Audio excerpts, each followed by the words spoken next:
Olá, nesta edição da TV Espaço Homem, nós trazemos uma entrevista que vai interessar muito, com certeza, tanto a homens quanto a mulheres. Hoje quem fala conosco é o cirurgião oncologista Raniel Matheus Spencer Sobreira Batista. O assunto hoje é muito interessante, porque ele vai falar sobre a oncologia além do câncer, né? Ele é um cientista e junto com uma equipe multidisciplinar, ele vai nos falar como é que se dá o processo da cura e da vida a partir de alguns trabalhos que eles fazem com os pacientes, com as pacientes. Então, para vocês, os cumprimentos do nosso cirurgião entrevistado hoje, né, o oncologista Raniel. Muito obrigada por comparecer aqui com a gente hoje, hein? Eu agradeço o convite, é muito bom, né, estar falando sobre esse tema e um pouco além, né, além da parte científica. Eu acho que a gente vai conseguir de uma maneira prática e um pouco mais didática falar do que é tratar o câncer, o que é essa doença, como funcionam os tratamentos e também um pouco sobre o comportamento das pessoas, dos pacientes, dos familiares diante de uma situação tão complexa, né, e tão assustadora que é o câncer. Até eu inventei um slogan aqui, né? A psicologia da cura, a psicologia da vida, né? Quer dizer, então vocês têm uma psicologia hospitalar de atendimento, digamos assim, multidisciplinar com os pacientes de oncologia, não é isso? Agora, diga-me um pouco assim, o que quer mais destacar da sua formação, para quem não conhece, assim, saber um pouco mais do senhor. Primeiro, para de me chamar de senhor, né, Beth? Eu sou de Natal, né? E quando eu tinha 16 para 17 anos, eu fui fazer direito, que meu pai queria, né? Eu comecei a trabalhar com ele e comecei a ganhar um dinheirinho aqui e ali, achei legal, mas sempre com aquela agulhada ali de ser médico. E aí resolvi de uma hora para outra mudar tudo e fui ser médico. E terminei fazendo faculdade em Natal, vim aqui para São Paulo, fiz Santa Casa de São Paulo, depois entrei no AC Camargo, que é um hospital onde você tem residência de cirurgia oncológica lá, que foi onde eu fiz o meu doutorado, né? Eu tenho uma linha de pesquisa especificamente em sarcomas, onde a gente publicou alguns trabalhos interessantes, e trabalhei muito tempo no departamento que a gente chama de cirurgia pélvica, que envolvia câncer coloretal, sarcoma, tumor de reto peritônio, alguns tumores ginecológicos, e que eu fiquei por lá por quase 10 anos, né? Juntando residência e como médico lá, eu fiquei por mais de 10 anos, mas como titular por quase 10 anos. E saí o ano passado para tentar alguns projetos fora. Dentre desses projetos, eu tenho um podcast que a gente fala muito sobre artigos científicos na área de oncologia, né, eu e mais 2 colegas, e também alguns projetos em hospitais privados aqui em São Paulo. O senhor poderia, por exemplo, assim, especificar quais são alguns cânceres que são mais comuns em mulheres e a idade delas, né, tratamento cirúrgico, enfim, e quais que mais podem acometer os homens, digamos assim, tá? Dividindo um pouco os mais comuns, é possível? Existem assim 2 carros-chefes em cada sexo, né, se a gente pode falar. Então, tirando os tumores de pele, que são muito comuns em ambos os sexos, né, o tumor de próstata é o mais comum no homem e o tumor de mama o mais comum na mulher. Não que o homem pode ter tumor de mama, mas é muito raro, né? As mulheres têm como principal tumor o tumor de mama. E aí seguido de alguns tumores, assim, especificamente das mulheres, que aí seria ovário, útero, colo de útero, mas uma coisa que é comum a ambos os sexos, que tem uma incidência alta, é pulmão e intestinos. Né? Esses são os tumores que mais são comuns nesses dois sexos, vamos falar assim. Uhum. A mulher é interessante porque a mama, o tumor de mama, ele é um tumor que ele é dependente de hormônios, assim como o tumor de próstata. A gente até brinca que todo homem acima de 90 anos tem um tumor de próstata. Porque você imagina que um homem que tem um estímulo hormonal por 90 anos, né? Ele certamente a próstata dele vai ter um tumor. Isso é interessante porque o comportamento de um tumor de próstata no homem, quanto mais idoso ele é, mais indolente é esse comportamento. Então, ele mesmo com 90 anos com tumor de próstata, ele nunca vai morrer desse tumor, porque quanto mais velho ele desenvolve essa doença, menor a chance de ele morrer por causa dela, né? Diferentemente das mulheres, onde os tumores de mama se desenvolvem em idades mais precoces do que nos homens, em torno de 40, 50 anos é a faixa etária mais comum, principalmente naquelas mulheres que não amamentam. Por que isso? Como eu falei, existe um estímulo hormonal, e o estímulo hormonal faz com que haja o desenvolvimento desses tumores no tecido mamário. Então, aquela mulher que não amamenta, ela, por exemplo, fica o ano inteiro que ela teria com um filho recém-nascido, amamentando, sem esse estímulo hormonal, é um ano a mais de estímulo hormonal do que as mulheres que amamentam. Então, amamentar, ter filho, faz esse bloqueio hormonal, vamos falar assim, desenvolve um pouco as glândulas mamárias. Isso faz com que a incidência de câncer de mama seja menor nas mulheres que têm filho e amamentam. O senhor disse que tem alguns que são comuns em homens e mulheres. Seriam mais os de pulmão e gastrointestinais, que eu entendi. Pulmão por quê? Por causa do cigarro, da poluição, e os gastrointestinais, o que é que leva em comum para que ambos tenham essa incidência, digamos, parecida, né? Semelhante.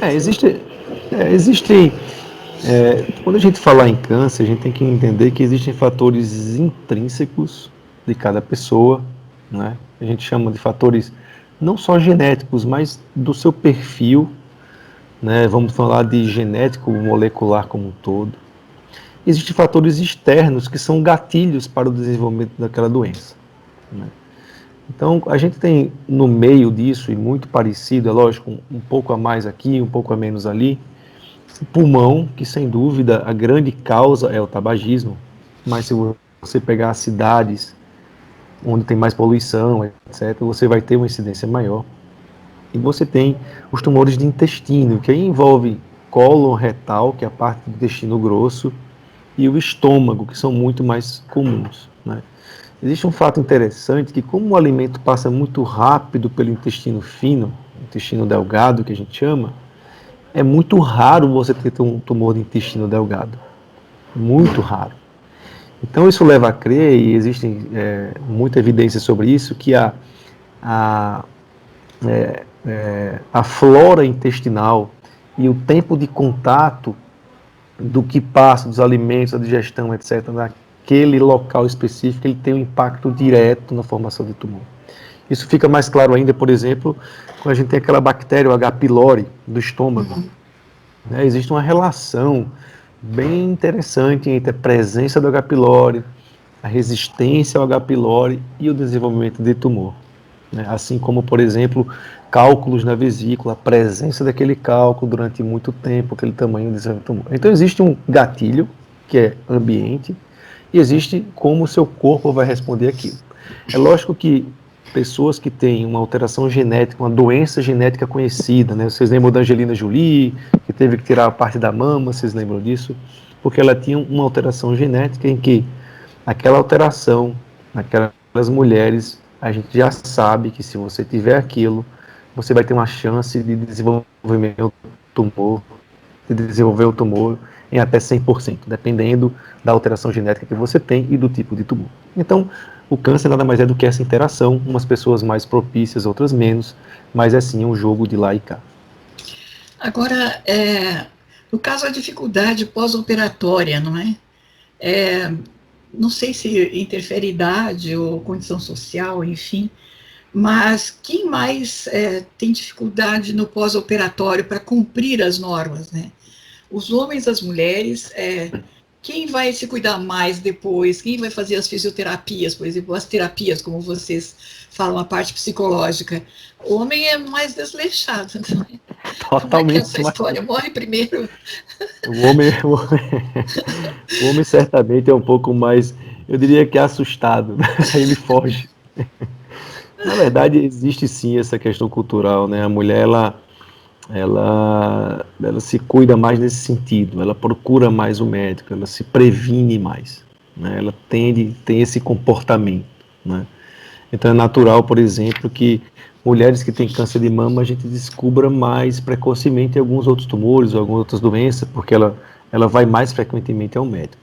Então, não falando especificamente sobre cirurgia, mas do tratamento como um todo, né? Lembrar que o tratamento para câncer ele pode envolver várias terapias. Essa é uma das formas de multidisciplinaridade. Então, um tratamento com um cirurgião que vai fazer uma cirurgia, um tratamento com um radioterapeuta que vai fazer uma radioterapia, um tratamento com quimioterapia. Às vezes a pessoa recebe tudo isso, ainda recebe hormônio, enfim. Então, os tratamentos para câncer são, às vezes, multidisciplinares e complexos, mas, sem dúvida, a gente percebe isso, isso é nítido, que as mulheres vão mais, né, procurar e se cuidar. Os homens, eu não sei porquê, existe uma questão cultural de medo, do tempo, pressa, prioridades, eles terminam se afastando nesse sentido. Mas existe homem também que se cuida muito, ainda mais essa geração mais nova, né? A mais nova se cuida muito e vai ao médico, sem dúvida, procurar essas doenças. E só complementando o que você falou, em relação ao tratamento, né, se a gente puder entrar nessa área, eu acho que eu queria dar um foco nessa conversa mais a isso, até porque nossa primeira conversa pelo telefone foi sobre isso, né, o comportamento, como as pessoas se comportam diante desse problema ou diante de um tratamento após. Então, os tumores, o tratamento para certos tumores pode ser extremamente mutilantes. A gente sabe que ao longo da história, o tratamento do câncer ele vem sendo cada vez menos mutilante. É engraçado que a gente, por exemplo, há muito tempo, a cirurgia para a mama era uma cirurgia extremamente agressiva. Né? Se uma paciente tivesse um tumor de mama, você retirava não só a mama, mas toda a musculatura do tórax, né? Todo o músculo peitoral. Eu não sei se você lembra, viu, Beto, alguma mulher na sua época com aqueles braços enormes, né? Aqueles braços enormes com edema, e você sabia que ela tinha operado a mama. Hoje aquilo é muito raro, mas muito raro, porque a cirurgia de mama ela se tornou cada vez menor. Mas mesmo assim, algumas coisas impactam muito. Por exemplo, você tirar o mamilo de uma mulher, né? Ou você ter que tirar a mama. Então, por mais que existam as cirurgias plásticas, as reconstruções, as próteses que são colocadas de maneira imediata, as tatuagens, as pessoas se sentem mutiladas. Tirar uma mama de uma mulher é algo que mexe muito com o psicológico dela. Em relação ao homem, é a mesma coisa, né? Falando em próstata, por exemplo, a gente sabe que existe uma incidência razoável de, por exemplo, impotência ou incontinência urinária após cirurgias para tumores de próstata. Imagina o impacto que isso causa também no homem, na sua masculinidade, fora todo o fator hormonal que existe por trás, bloqueios hormonais, bloqueios androgênicos, que você tem a perda do estímulo. Então, realmente, alguns tratamentos para certos tumores são bastante mutilantes, não só fisicamente, mas emocionalmente. É um desafio muito grande fazer o depois, né? Porque os tratamentos estão melhores, as pessoas estão vivendo mais, vivendo muito, se curando, e esse depois, às vezes, se perde em aspectos psicológicos e psicossociais. É interessante que para poder entrevistá-lo, né, não sou nada especialista na sua área aí, eu verifiquei que há doutorados, inclusive em psicologia, né, e há até reportagens, entrevistas, que o homem, mais comumente, ele abandona a mulher, né, a esposa, quando ela é atingida por câncer. E, inclusive, é interessante que eu descobri, né, não sabia que existia isso, que há grupos de psicólogos especializados em reinserir essa mulher num processo de aprender a viver sem o marido. Que coisa, né? E contudo, isso não acontece. Quando o homem tem câncer, a mulher fica do lado dele, ela fica cuidando, né? O que é esse comportamento psicológico aí que o senhor Olha, tem Beto, observado? eu já vi de tudo, viu? De um lado e do outro. Né? Eu Então, já vi de tudo. mocinho. Eu já vi de tudo. Eu acho que, assim, veja bem, eles são um casal, tá? E os casais enfrentam problemas de maneiras diferentes. Então, os casais se separam muito por problemas financeiros, né? Os casais se separam muito por problemas de intimidade, né? Então, a gente sabe que existe um tripé, um relacionamento, que é a intimidade, né? Existe a confiança, né? Existe a rotina do casal. Então, algo que interfere nisso, com certeza vai impactar negativamente no seu relacionamento. O que existe, eu posso dizer isso do ponto de vista pessoal, porque a mãe da minha primeira menina, né, ela teve leucemia quando eu era estudante. E eu me sentia assim, se eu tivesse para acabar o namoro amanhã e soubesse que ela tivesse leucemia hoje, eu não ia acabar. Porque eu achava que aquela pessoa tinha que ter o meu apoio independente de qualquer coisa. Porque é uma questão pessoal. Poxa, eu vou apoiar uma pessoa no momento de dificuldade. Tá? Mas vamos supor que aquilo prosseguisse e ela ficasse curada e ela criasse certas paranoias, certos medos, e aquele relacionamento vivesse em cima desses medos, dessas paranoias, eu não sei sinceramente até onde isso iria dar. Eu quero dizer que um relacionamento ele é muito mais do que a gente está dizendo que um marido abandonou a mulher porque ela teve câncer ou a mulher abandonou o marido porque teve câncer. É um problema sério que atingiu o cerne do casal. E como o casal lidar com problemas sérios pode terminar na separação ou não. O que eu percebo, por exemplo, é que as pessoas, né, os casais e as pessoas em modo geral, elas têm que saber se comunicar melhor. As pessoas não se comunicam muito bem, né? As pessoas escondem seus anseios, seus medos, elas ruminam. Então essa terapia pessoal, que ela passar esse problema para o parceiro e fazer com que ele entenda o que está acontecendo, isso é muito importante. Então existe um comportamento de quem está doente, com uma doença séria, de se embotar, de se né, ficar mais introspectivo, ruminar mais, de criar imaginações. Poxa, eu estou sem minhas duas mamas, o meu marido não vai me querer mais. Aí ela começa a criar isso, paranoia, e o homem lá começa, e aí começa a ter um problema que eles não conseguem resolver. Da mesma maneira, o marido. Existe também a questão cultural, veja bem, vamos lá, um homem que tem câncer de próstata, e ele ficou doente, e ele ficou impotente, ele já está com 60, 70 anos. Então o sexo não é mais tão importante num casal quanto uma mulher de 45 que perdeu a mama e está com receio. Entende? Então existe todo esse aspecto. Eu acho que a psicologia ela tem que entrar, na verdade, no diagnóstico da doença, não só depois do tratamento. Então a gente tem que prever esses acontecimentos, a gente tem que prever isso e já ir trabalhando com o casal toda essa problemática que vai acontecer, que vai surgir. É lógico que você tem que pedir ao parceiro que tenha mais paciência. É lógico, porque a pessoa está fragilizada, está ferida. Mas eu acho que no momento que você fala assim, não, a gente tem um grupo que apoia mulheres a se reinserir porque o marido deixou, é porque a gente está tratando tarde esse problema. É isso que eu penso. Certo, compreendo. Agora, no caso, o senhor tem um trabalho que está sendo bem destacado, né, e foi o que motivou, inclusive, a pessoa, uma outra doutora, a apresentá-lo para nós, né? Que o senhor criou, é especialista, eu não sei qual todo o contexto, né? O senhor tem um grupo ou treina, né, a psicologia aplicada junto a pacientes oncológicos, e isso é feito com uma equipe multidisciplinar.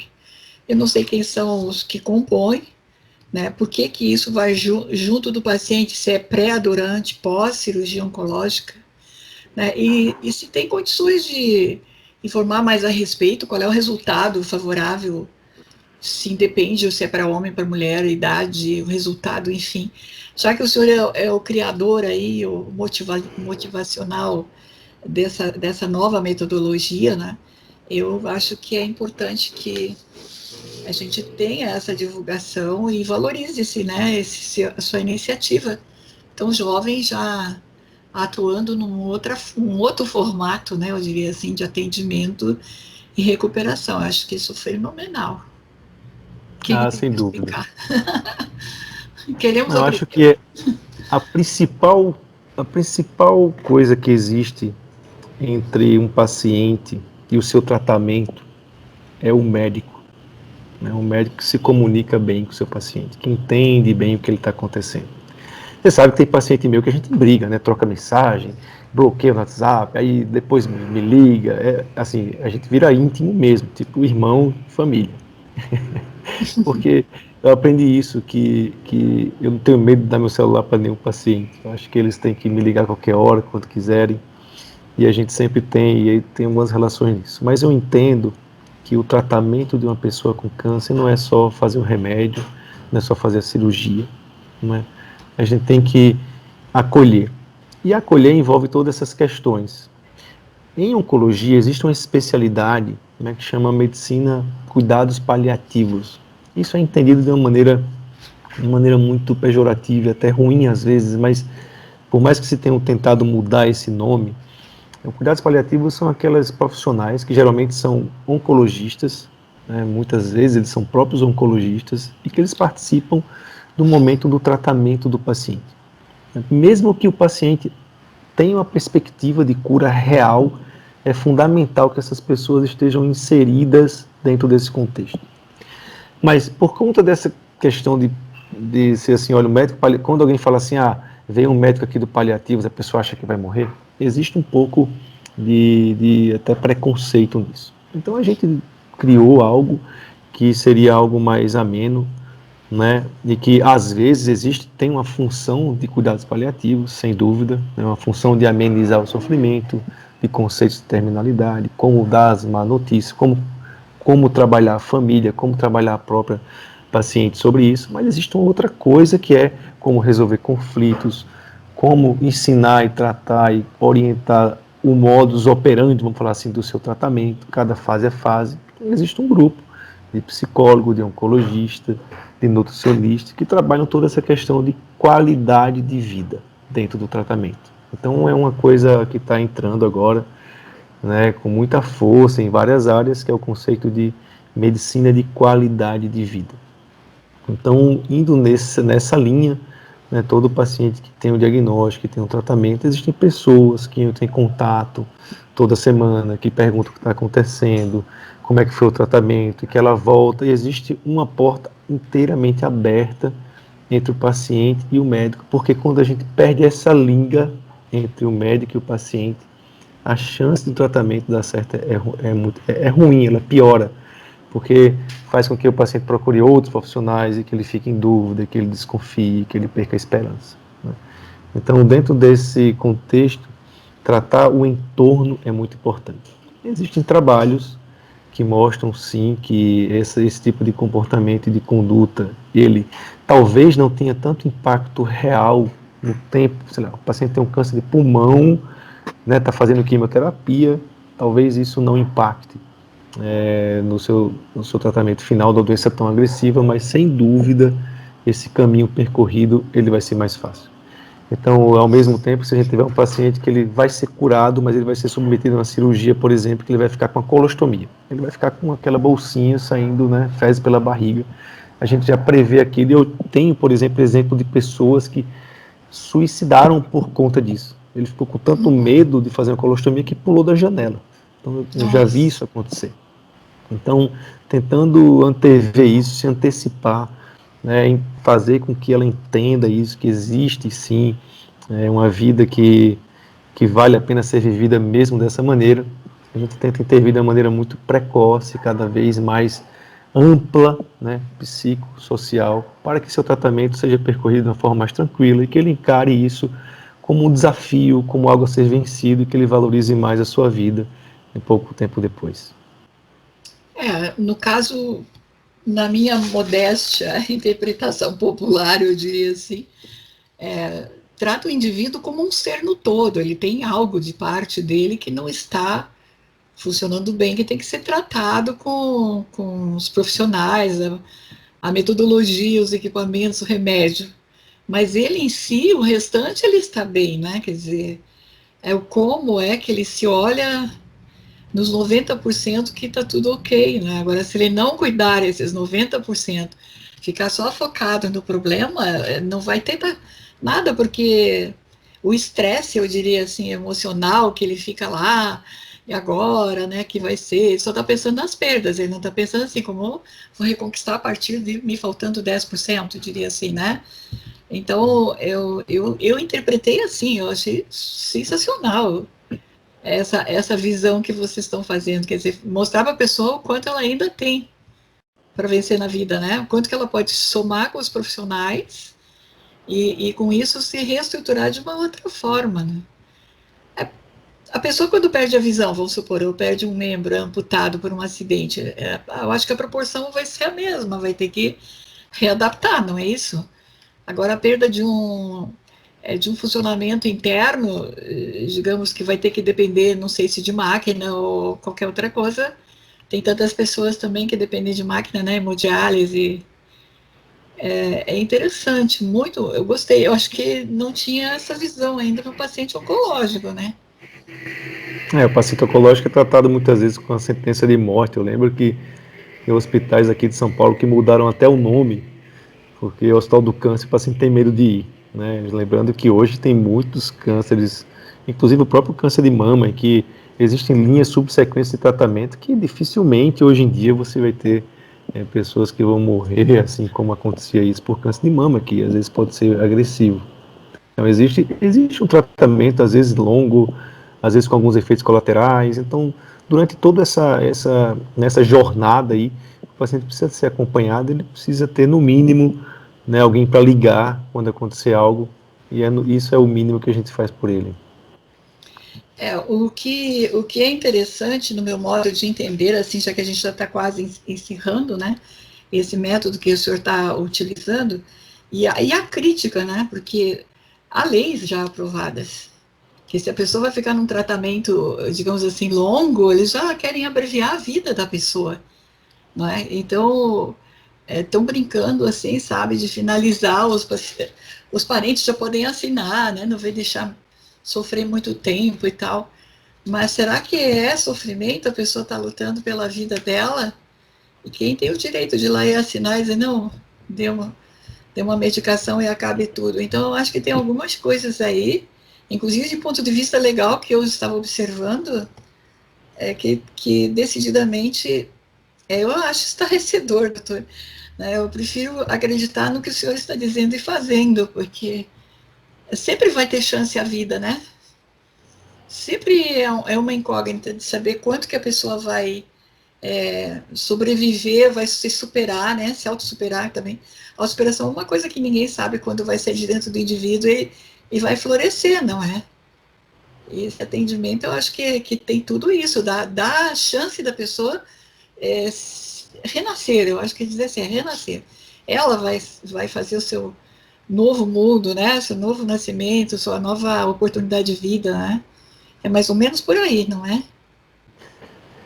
Sem dúvida, como eu falei, existe, interessante isso, Beto, porque existe uma linha muito tênue, às vezes, entre você, eu não diria desistir, mas você aceitar e insistir em algo que cause muito sofrimento. Né? Essa linha ela tem que ser trabalhada de uma maneira muito cuidadosa. Você tem que obedecer muitas vezes à cultura das pessoas, à religião delas, como elas encaram a vida. Né? Eu passei por uma situação recente muito complexa. Por exemplo, a gente opera Testemunha de Jeová, né? O meu grupo, a gente faz cirurgias em Testemunha de Jeová e a gente respeita muito a religião deles. Mas isso me coloca certas vezes em situações muito difíceis, que eu tenho que tomar decisões olhando no olho de cada um para saber quem é naquela família que realmente tem força e pode conduzir. E que existem momentos que são difíceis, onde a gente tem que entender essa nossa também, vamos dizer, não diria fraqueza, mas nossa limitação. Né? Então todo começo ele é um começo sempre, né, para frente, para cima, indo, e muitas vezes a gente fala, né, aqui falando mais um pouco já sobre paliação, que você entrou um pouco nessa linha.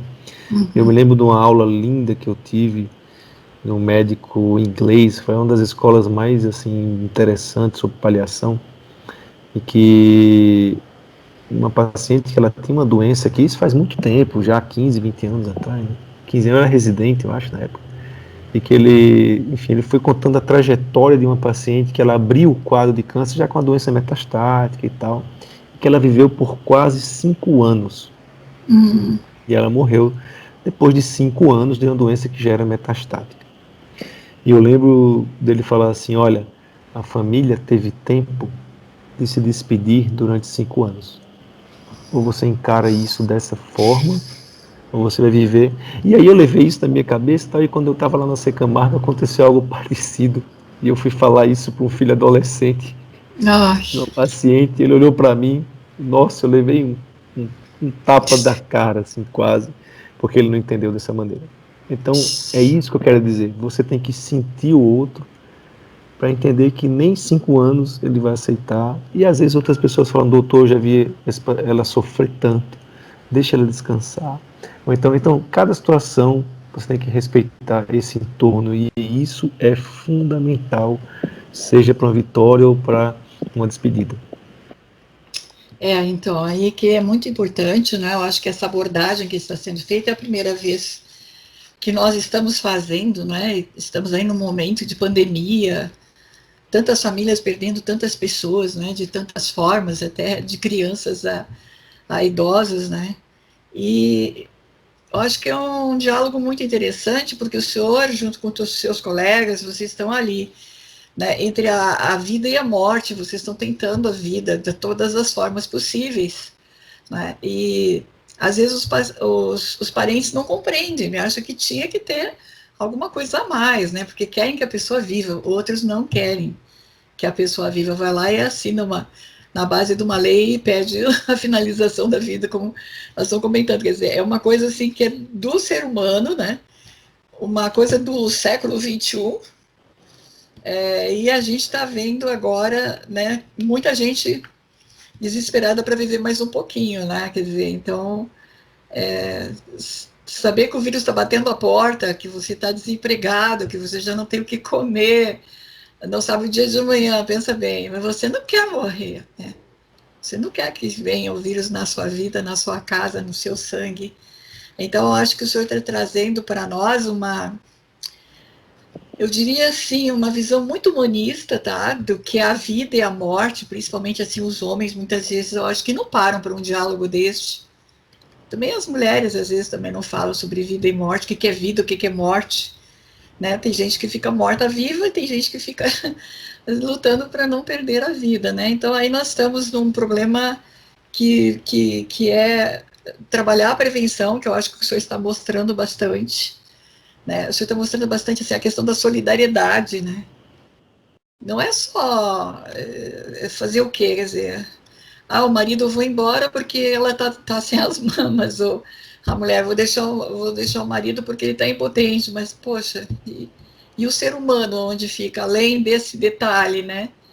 Então, o que o senhor está abordando aqui é de uma grande é, valia, eu acho que emociona até para quem tiver boa, um propósito de analisar o que é a vida e a morte, o que é a morte e a vida, né? Tem mortos vivos e tem vivos que poderiam fazer-se, né, de mortos, porque estão só atrapalhando.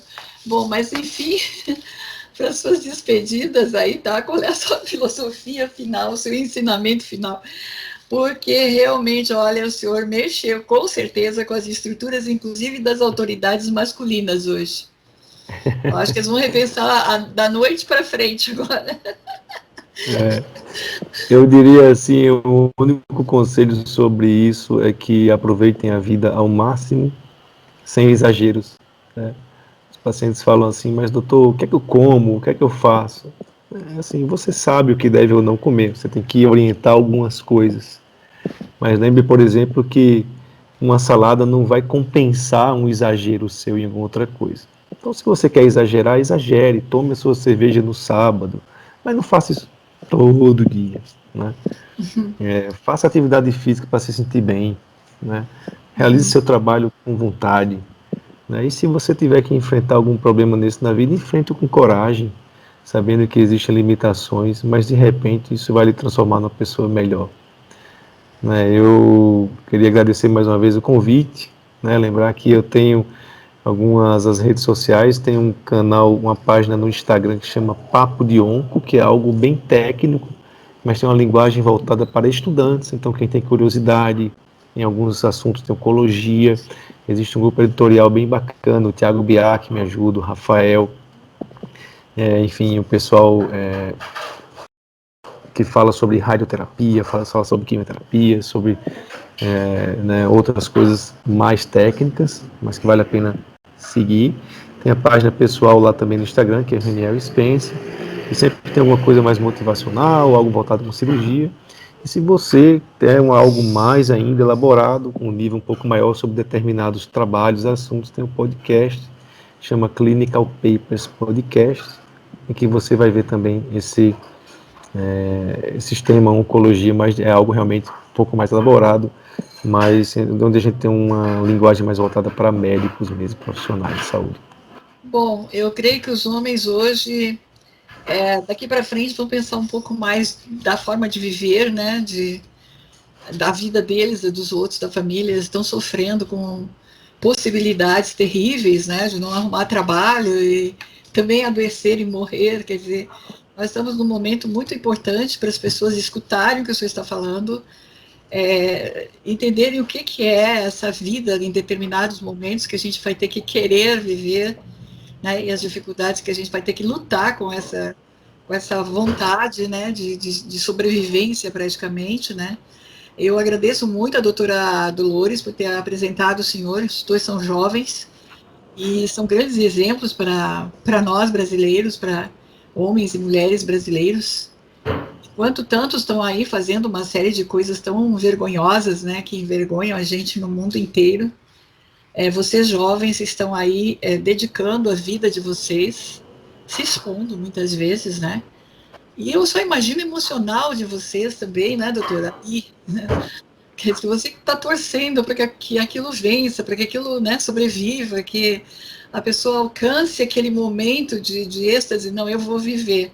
Com ou sem isso aqui, vou lutar, enfim, quer dizer, aquilo é um mérito que não tem preço, né? Não tem nenhuma coisa que seja de troféu de que vocês conseguem juntos numa equipe fazer uma pessoa amar a vida e retomar normalmente. Eu acho que esse aqui é o sensacional que a gente está aprendendo aqui, tá? E que todos os homens estão aprendendo. Eu acho que a gente tem que lutar pela vida, né? Não é aquela coisa horrível, não gostei, vai lá, bate na mulher, mata, enfim, um monte de coisas horríveis que a gente está vendo aí, né? Isso não é ser homem, né? Eu gostaria muito, assim, que o seu exemplo de jovem seja muito importante para todos os homens, que os homens aprendam a conversar, a dialogar sobre isso. Hoje eles estão valentes, amanhã eles podem estar doentes. Né? Não é que rimou? Não é bacana? Rimou mesmo. Gostou, né? Eu sabia que você ia gostar. Doutor querido, muito grata. Muito obrigado. Felicidades, tá? Uma honra muito grande, tá? E o senhor hoje foi um dos melhores exemplos que a gente teve em pleno século XXI iniciando, tá? Gratidão eterna ao Muito senhor e a obrigado, velho. Dolores. Muito obrigada, viu? Um abraço a todos. Gente querida, assim estamos encerrando a nossa TV Espaço Homem. Mulheres, deem uma espiadinha e vão contar para as outras. Homens, olha, pensa aí, vai conversar com os outros também, tá? A vida é tão bacana para a gente viver, tá? Até a próxima edição da TV Espaço Homem. Um beijo no coração, gente. Tchau.